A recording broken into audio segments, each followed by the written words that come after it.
Magandang araw mula sa Going Abgi. Welcome to Airport Live Series Bilag Episode 10. At kung nandito na kayo sa Bilag episode na to na napapanood nyo ngayon, then alam nyo na sa series na to ay kinikwento ko ang aking buhay bilang airport ground staff. At sa huling bilag episode ng series na to, samahan nyo ulit ako sa aking isang araw bilang airport ground staff sa Paliparan.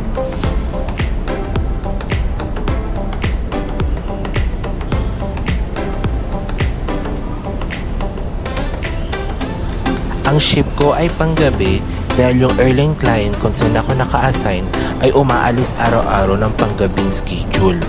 Ang ship ko ay nagsisimula ng hapon hanggang madaling araw at ako ay naka-assign sa Ninoy Aquino International Airport Terminal 3.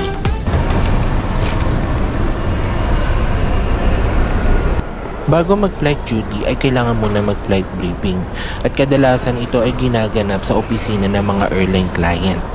Kaya ngayon papunta na ako sa opisina nila upang umattend ng flight briefing kasi dito namin pag-uusapan ang mga bagay-bagay na may kinalaman sa aming duty ngayong araw.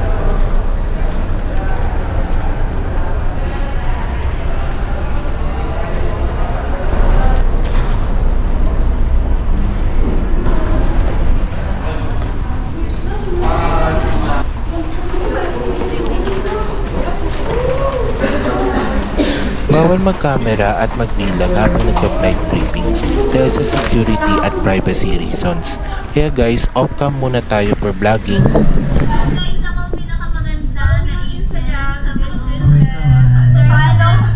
Tapos na ang flight briefing, so pwede na tayong jumuti at pwede na rin tayong magkulitan. Ang flight duty ko for today is check-in counter agent and ticker agent. Pero sa Bilag episode na to ay hindi na natin pag-uusapan yung mga flight duties ng airport ground staff. Dahil sa mga previous episode ng series na to ay na-discuss ko na yung mga tungkol sa flight duties. Kaya balikan nyo na lang yung mga previous episodes ng Airport Live series.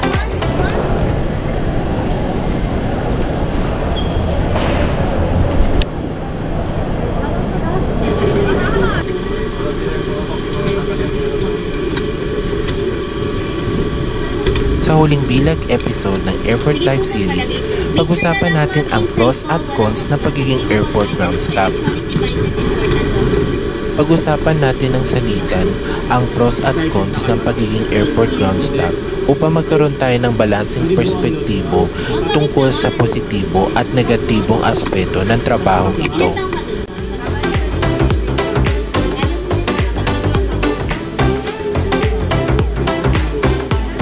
Araw-araw kami ay nakikipag-usap sa mga iba't ibang pasahero at mga kasamaan din. At sa pamamagitan nito nahahasa yung aming communication skills, lalo na yung aming pagsasalita at pakikipag-usap.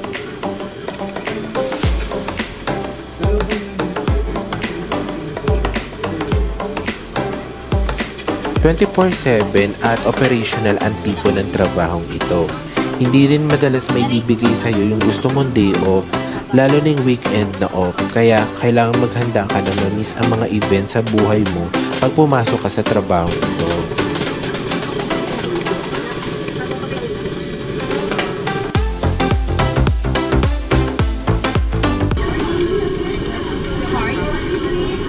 Sir, OAC po, tsaka yung biopic. Sa katunayan, meron pa rin naman clerical or paperwork sa trabahong ito. Pero depende yan sa flight duty mo bilang passenger service agent. Pero madalas, sa lahat ng function ng trabahong ito, hindi kailangan ng paperwork or clerical job. Ito rin yung trabahong hindi mo na kailangan dalhin sa bahay, kaya magandang advantage na pag dito ka nakapagtrabaho.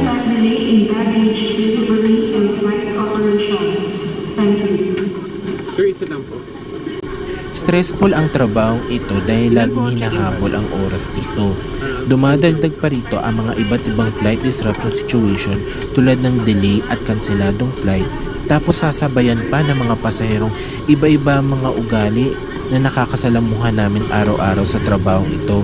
Kaya minsan, hindi mo rin masisisi na masabi ang trabahong ito na toxic.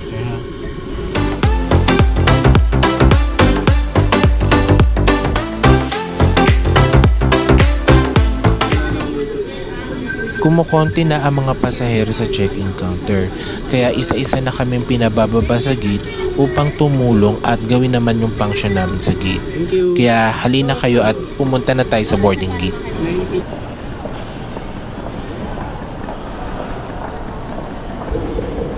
Dahil customer service ang trabaho na to, tinutulungan ka nitong maging people-oriented o yung maging sanay ba sa mga tao. Kasi araw-araw sa trabahong ito, iba't ibang klase or uri ng tao na may iba't ibang pinanggalingan ang makakasalamuha mo. Dahil din dito, na lalampasan mo o nakakayanan mo ang pagiging mahiyain at makipag-usap sa mga taong hindi mo kakilala.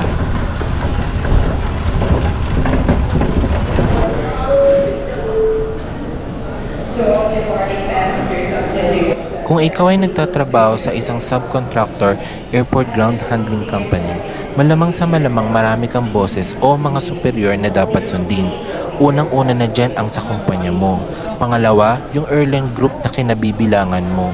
At ikatlo, yung mga bosses ng airline client kung saan ka naka-assign. At huwag mo nga rin palang kakalimutan, boss mo nga rin pala ang mga pasahero. Mahirap sa trabahong ito ay marami kang mga managers o bosses na dapat sundin. Kasi bawat isa sa kanila iba-iba ang ugali at personalidad na dapat mong pakibagayan at pakisamahan.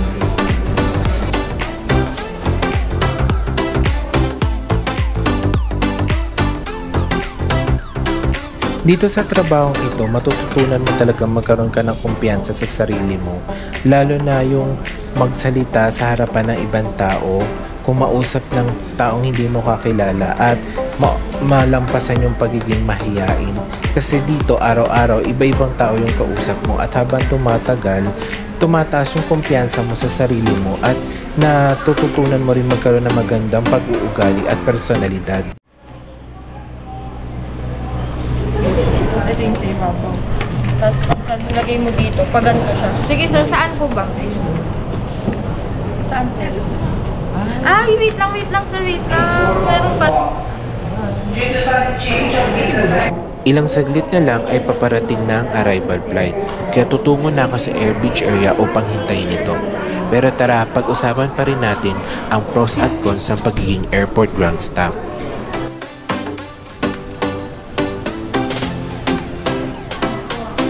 Aminin man natin o hindi, maliit ang mundo ng aviation industry. At kadalasan ang mga trabaho o oportunidad dito ay para lamang sa industriyang ito. Kaya mahirap kung lilipat ka ng industriya, trabaho o karera, pero nasa diskarte mo pa rin yan. Hello. Hello. Magsalita ka sir.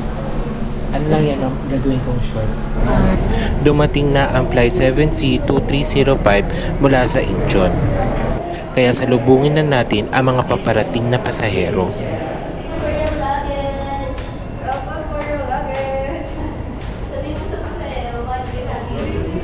Isa ito sa pinaka-positibong aspeto ng pagiging airport ground staff.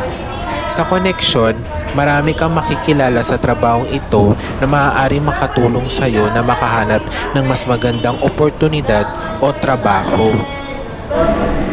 Marami kang magiging kaibigan sa trabahong ito at pati na rin sa buong aviation industry.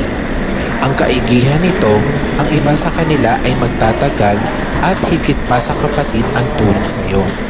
Personal kong naging experience ito sa pagiging airport ground staff sa loob ng 12 taon.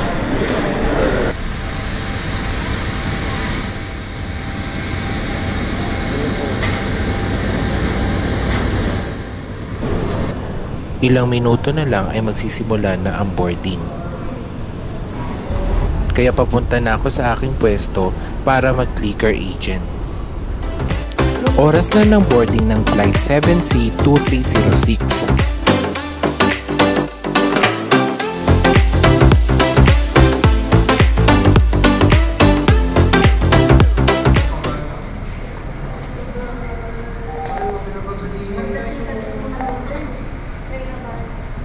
Marami sigurong sasang-ayon sa akin na ito ang pinaka-negatibong aspeto ng pagiging airport ground staff. Lalo na kung ikaw ay nagtatrabaho sa isang airport ground handling na kumpanya tulad ng kinabibilangan ko. Maswerte ka kung ikaw ay directly hired ng airline dahil mas malaki ang pasahod nila at mas maganda ang benepisyo nila.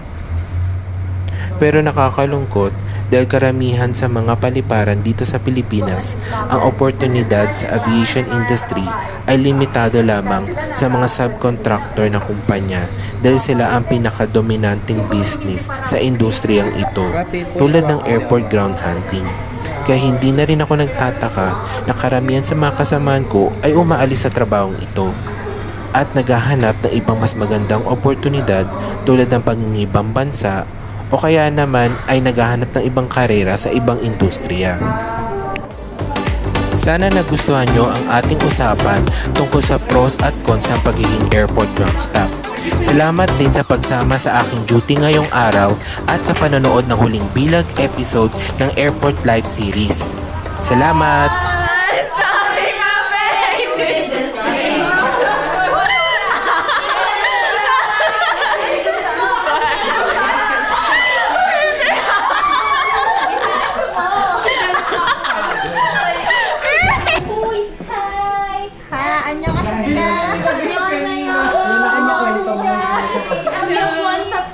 Sa'yo. Ito po kami This is the situation after the flight. Yes, I know, I do believe that one day I will be where of us, right next to you. Shout out po pala sa nanay ko na dito na po ako sa vlog ni Sir Ian. Ito po. Like, share, subscribe. Please click here. Click here. Click here. Subscribe. Click here. Click here. Click here to subscribe. See you guys.